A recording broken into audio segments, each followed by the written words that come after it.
This is Politinerds Radio with your hosts, Jazz Shaw and Doug Mataconis.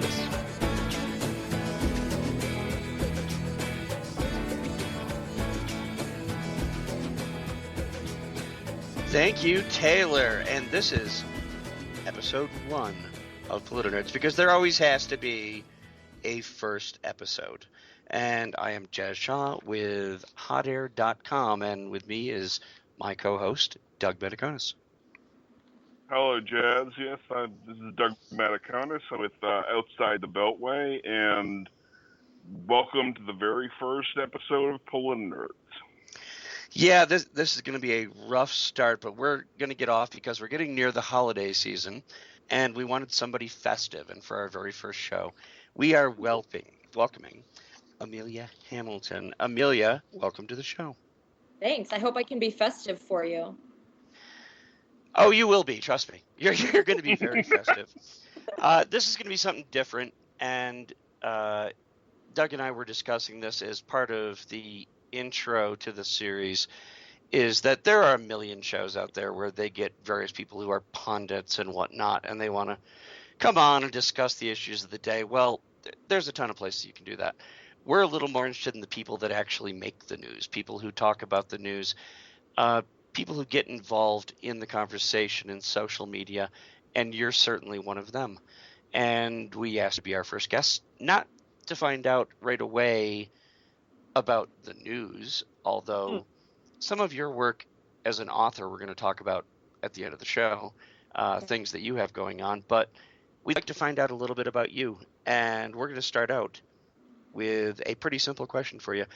You were born and raised in Michigan, so the first thing I'm going to ask you is, what was it like growing up as Amelia? It was pretty great. I've got a great family. I love the snow, a lot of ice skating. You know, it was good stuff. Okay, Doug's not going to jump right in on that, so I'm going to follow up. Were you raised in a small town, big city, suburbs? I understand we don't want to say exactly where you live, but what was it like, big city girl, or were you out in the farms watching the corn? No. What was it? Well, it's sort of a funny little place because it's a small town, but it's also the biggest town around. We are surrounded by farms. So we're kind of both. It's a small town, but for where I live, it's the city. If that makes any sense. I mean, we don't have things like traffic. That's good. I can relate to that. Tell me a little bit about your parents, because I find that my father is reflected in me a lot. I didn't want to think that when I was young, but the attitudes of my parents, they definitely carried over. Were you raised by people who were, I hate to use the word conservative because it applies to politics, but was it a fairly conservative household with, you know, a big familial involvement, or was it a hippie household where it was like a free love environment with the 60s, or you know, how was that? Okay, well, I don't know how old you think I am, but I was not raised in the 60s. No, I'm just trying to give you a little bit of a bar to set, you know. I was raised by the most wonderful people in the world, and it was a pretty traditional. It's a little bit Norman Rockwell around here, really. Me and my parents, I've got 2 older brothers. We just kind of, you know, did our thing in the small town. We're all conservative. We're all Christians.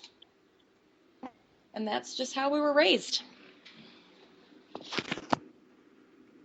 And today you still... Yeah, go ahead, Doug. I was going to say, no, I mean, unless you had another question, Jazz, go ahead. Well, you mentioned your 2 brothers, and you talked about being raised Christian. To this day, when I follow you on Twitter, it's like you go to church every week, and you ask people if they want prayers to make, you know. Was that part of your upbringing as a child? I mean, was that a big part of family life for you? Yeah, we always went to church. You know, in my teenage years, I certainly didn't go every week. But I went to college over in Scotland, and I think church to me was something that was familiar while I was gone. So I kind of got back into it. And, you know, now I just kind of I love praying for people. I love when people are willing to share with me what they're going through. And let me say a prayer for them. And sometimes people will tweet me follow-ups on how things are going, and I just really like being part of that Christian community, being able to kind of live those values. You have two older brothers. I had an older brother and an older sister. I actually for a time had a younger brother when he passed away, but that's always I think a formative thing for us, the way we interact. How was that, having two older brothers? Were they like your protectors? Did they look out for you, or were they torturing you, or what was that sibling relationship like? I think all of the above. They would torture me, but nobody else was allowed to. How about that? Okay. You actually mentioned Scotland, so I'm going to turn it over to Doug. Sure. Yeah. Actually, that's a good segue into the question. Into my first question is, and I didn't know this until actually I guess Jazz told me, is you actually went to college in Scotland. How did that come about? Why Scotland? Why from what you described as a big town in a rural area in Michigan? What ended up taking you to Scotland for college? Well, I graduated from high school early, so I was going to take a year off. And for my graduation present, my mom and I went to Scotland just because I've always loved it and been interested in it. And we went to St. Andrews actually to visit the golf course to get some stuff from my dad, some souvenirs. And I saw the campus and just went into the overseas admission office and filled out an application on the plane home. And that was it for me. I didn't apply anywhere else. It's really the only thing I wanted to do. So it's a good thing I got in. I would imagine so. Now, your major was 18th century history, as I understand it? Yep, I did 18th century history and English literature. How did you end up picking those? Because, I remember, I don't know if it's the same in colleges in the United Kingdom, but I remember, although this wasn't the case with me, I had friends in college who jumped around in majors for like the first 2 years of our time there, and yeah, some of them did go into some of the more esoteric areas like that. But I was always interested, what did you have a plan at that time that you were going to become an historian, or was it just an area that interested you? I had no plan at all. It just I had no idea what I was doing. Well, the way it works over there, I was on a 4-year from matriculation to my master's degree. So I never actually got a bachelor's at any point. I just went straight into my master's. So we actually had to select a major and apply for that major when you apply to college. So there was no jumping around to be had. But I always loved to read. I've always loved to write. And so I knew that wasn't going to be an easy thing to do, but I sort of made up a job for myself. I think history can really inform political beliefs.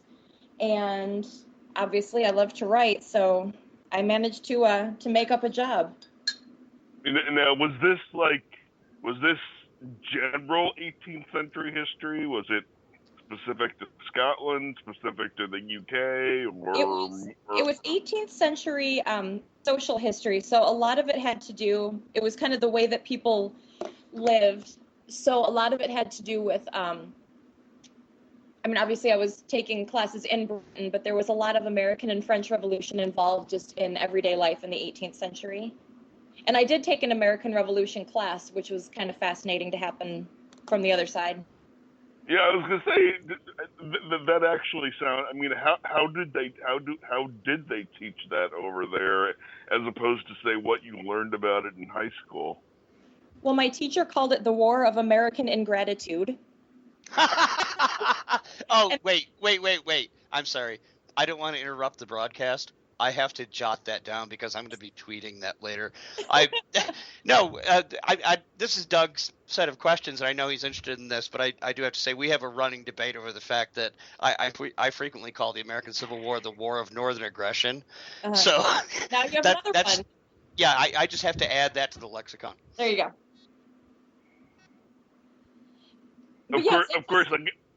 I guess the question was, Was he? I wonder if was the professor using that for your benefit, or is that a common term over there? No, I think that is a term that people use, but as a joke. I mean, we do have a great relationship on both sides of the pond, and it was said in jest, but it's just kind of funny. So. Were you the only? I mean, was there a contingent of American students there at the time you were there, or were you just kind of? I think it was American. I was gonna say the American fish in the Scottish pond. Yeah. Well, most of the students were from England, really, and then I think it was about 10% American. There were a few of us roaming around. Once Prince William showed up, a ton of Americans showed up. So my last couple of years was a little more American than the beginning. Oh, you were there at the same. You were there at roughly the same time he was, or? Yep, we overlapped 3 years, I guess. And we're going to take a quick break, and we'll be right back on Politinerds Radio. Government is not the solution to our problem. Government is the problem. Hi, this is Taylor Millard. Be sure to catch my show, Saturday Night Cigar Lounge, right here on Vigilant Liberty Radio. If you don't, I'll add you to my grudge list. Just ask the Washington Examiner's Ash Scow at Saturday Night Cigar Lounge here on Vigilant Liberty Radio. Still they call me the man.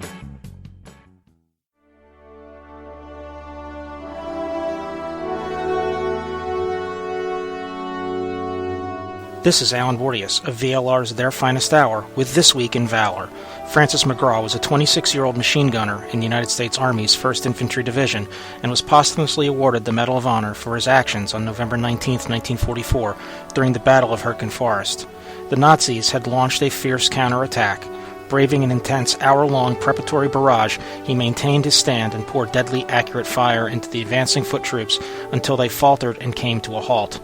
The hostile forces brought up a machine gun in an effort to dislodge him, but were frustrated when he lifted his gun to an exposed but advantageous position atop a log, courageously stood up in his foxhole, and knocked out the enemy weapon. A rocket blasted his gun from position, but he retrieved it and continued firing. He silenced the second machine gun, and then made repeated trips over fire-swept terrain to replenish his ammunition supply. Wounded painfully in this dangerous task, he disregarded his injury and hurried back to his post, where his weapon was showered with mud when another rocket barely missed him. In the midst of the battle, with enemy troops taking advantage of his predicament to press forward, he calmly cleaned his gun, put it back into action, and drove off the attackers. He continued to fire until his ammunition was expended when, with a fierce desire to close with the enemy, he picked up a carbine, killed one enemy soldier, wounded another, and engaged in a desperate firefight with a third until he was mortally wounded by a burst from a machine pistol. The extraordinary heroism and intrepidity displayed by Private McGraw inspired his comrades to great efforts and was a major factor in repulsing the enemy attack. For more stories like that of Francis McGraw, please check out theirfinesthour.net, and please tune in to Their Finest Hour here on VLR, Monday nights at 10 p.m. Eastern, 7 p.m. Pacific. This was Their Finest Hour.